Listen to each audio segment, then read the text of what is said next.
Welcome to this two colours fall painting landscape tutorial. Let's get started. I've sketched in the drawing for my painting with an HB pencil on cold press watercolour paper. I'm using ultramarine and burnt sienna. So I'm going to put into practice what I just demonstrated, the water to paint ratio, showing you the consistencies and the different sort of almost real life situations where you'll need to use it and how you can vary it. So I'm wetting the paper with a large round brush. Take your time doing this. I'm wetting the entire picture and I'm going to work light to dark. So I'm going to use those tea washes. That's tea without milk. So it's very thin, watery wash. And I'm actually going to start off with a little bit of burnt sienna. So I'm painting this burnt sienna wet into wet in the middle of the sky, over the distant trees and the fields and roads, over the tree as well on the right hand side. It's a very, very thin wash. And I'm actually covering quite a large area. So I'm using a large brush. So always make sure you mix up plenty of paint because you don't want to try to colour match or tonal match halfway through. I'm now applying a thin wash of ultramarine with my size 14 brush, working wet into wet, and it's a big puddle of tea consistency wash to give a very, very pale blue colour in the sky. Now painting using my size 6 round brush, a coffee consistency wash of burnt sienna. These light and mid-tones, as you can see there, I'm painting that burnt sienna on the left hand side, really leading your eye into the painting there with those diagonal lines there. I'm mixing up a mid-tone wash, so the paint is of a milky consistency, so the tonal value is stronger here on the right hand side in the foreground. I'm now painting in the distant trees.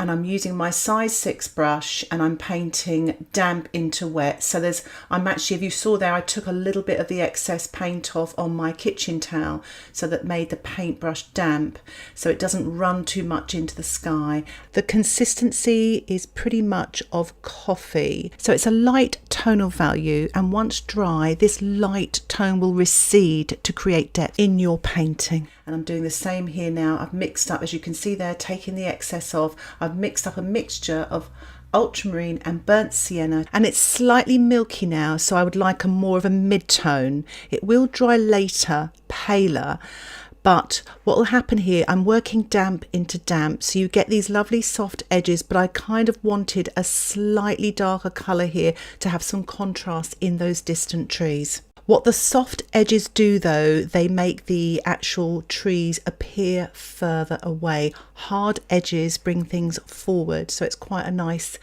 actual characteristic of watercolour to create depth in your painting. So again, I'm painting damp into damp here with this milky wash, and sometimes to control the amount of moisture on your brush, you can use a paper towel and just dab the brush onto the paper towel, and it just releases less paint onto your damp surface. I've added some ultramarine here to the burnt sienna to paint a slightly darker wash now, especially in the left hand side of the foreground, and I've used a creamier consistency, so that's less water and a little bit more paint. Again, you might find it useful to actually touch a paper towel or an old rag to get rid of that excess moisture so it doesn't run too much. And it's a really good exercise this, just to play with the watercolour. If you look at the distant trees now, the painting now has dried off a bit and it looks a lot paler, and you've got these strong, richer, creamier colours in the foreground.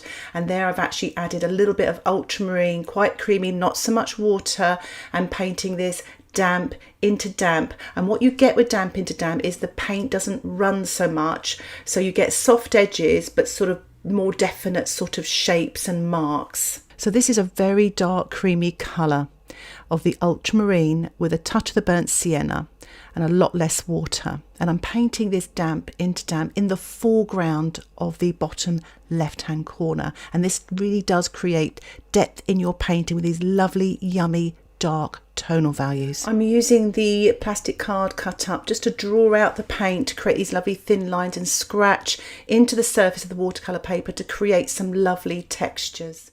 I've allowed my painting to dry and I am wetting this large foreground tree with my size 14 brush. Lots and lots of clean water. I'm using a natural sponge. You can use a synthetic sponge. And I've mixed up a sort of coffee consistency paint here for these light to mid-tone values. And I'm sponging damp into damp, a mixture of ultramarine and burnt sienna, reducing the amount of water, adding more paint to create a milky consistency. And I'm painting some burnt sienna on its own, wet into wet or damp into wet. The paint's quite creamy and it's just fun. Look how it's just running there. It's gorgeous. And this will create some lovely dark tonal values right here in the foreground. I'm lightening this colour as it goes into the distance, adding more water to create a coffee consistency. And now I'm just mixing up ultramarine and burnt sienna together here to create this lovely dark. And if you look at the reference photograph, it's really, really dark on the right hand side. And I'm painting this damp into damp, varying the colours, adding a little bit more burnt sienna, maybe a touch more ultramarine to create different colours.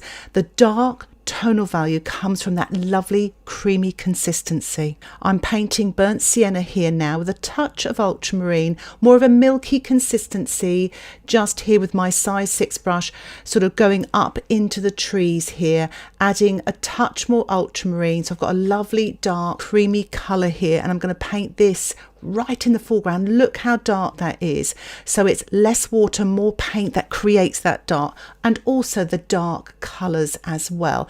Painting this damp into damp with my size 14 brush, but leaving those sort of gaps in between where I painted the milky consistency to show the sort of slightly lighter tonal values coming through the trees there as well. I'm just sprinkling a little bit of sea salt onto the damp paint, and I'm going to let that dry so it can create some lovely light textures. And now I'm going to allow my painting to dry naturally.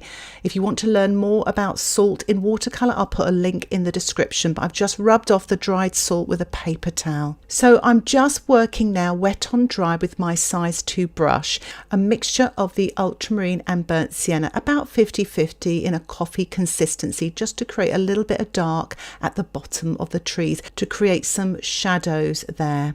And I'm just going along and blending again with my size 2 brush, a little bit of milky consistency, and blending that with a clean damp brush to sort of dilute it in a way, to blend it up into the trees as well. I've used a tea consistency wash for the road to start with. It's a watery ultramarine and burnt sienna mix. Mixed together, but I want to keep the top of the road, the distant road, nice and light. I've mixed up some creamier ultramarine with a touch of burnt sienna, and I'm going to put a little bit of a darker shade just in the foreground, and this will create depth in your painting. But if you look at the photograph, it is also dark in the foreground. So again, this creamy wash is less water, more paint, and it's pretty much ultramarine with about 30% of burnt sienna, so it's a cool sort of grey colour. And then I dilute and use a damp brush to blend this colour into the distant, and this will pale the tonal value. I'm using a very creamy colour right in the foreground. I'm using my size 10 damp brush to take off some paint to create some light areas for some directional lines on my road. This lifting off technique is really fun to do, and as you can see there, those diagonal lines appear to meet on the horizon, again creating depth in your painting. So rinse your brush, take the excess water off with a paper towel, and then lift off and repeat that process. You get these lovely light marks. So I think it's a good time now to dry my painting. Just sponging in now, wet on dry, a mixture of ultramarine and burnt sienna to create some lovely textured foliage. Now this is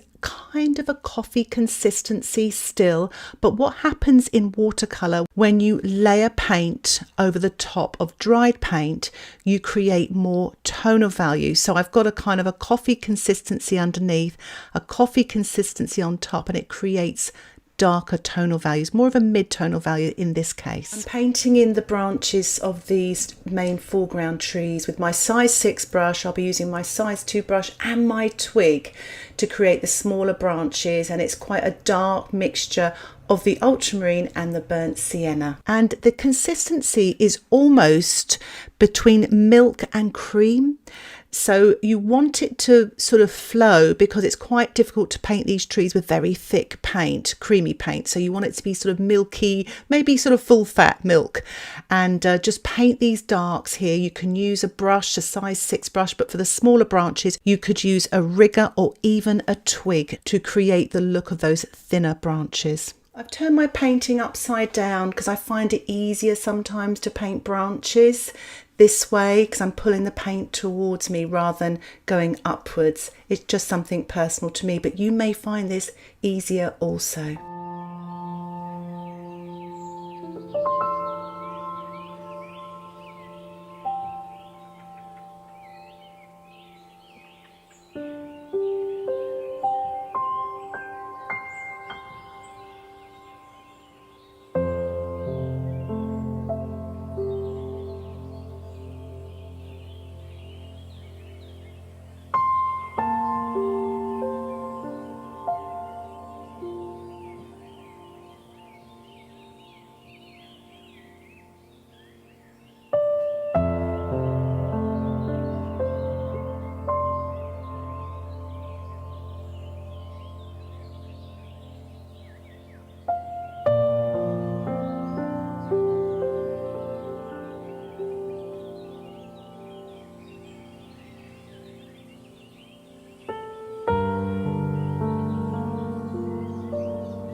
As you can see there, I'm just using my size 4 brush to create sort of little leaves here and there, using a sort of light to mid-tone of a milky consistency, and going back in with my sponge as well, using a mixture of the ultramarine and burnt sienna, about 50-50, maybe a touch more ultramarine, to create this dark. So you want a little bit more of a milky stroke creamy consistency, or maybe a little bit of both, so you can really create some depth in the foliage. I'm finishing off here with my size 4 brush to create some real darks here in the foreground, using quite creamy paint. I'm also painting a few little markings in the road with my size 2 brush with a milky consistency, a mixture of the burnt sienna and ultramarine, to create that mid-tone and to lead your eye into the painting. And I'm just softening with a damp brush. I'm going to finish off with a little spatter, as I love to do with my size 2 brush. I've just made sure I protected my sky area. I'm using a milky consistency of ultramarine and burnt sienna because it comes off the brush easier.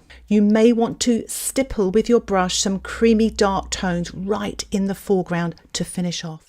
I really hope you enjoyed this tutorial, and if you'd like to get access to the extended tutorial, it is available on my Patreon membership. You will find a link for that tutorial in the description below. And if you want to support the content that I create here on YouTube, why not think about joining my Patreon membership? You will get access to weekly exclusive tutorials and downloadable line drawings.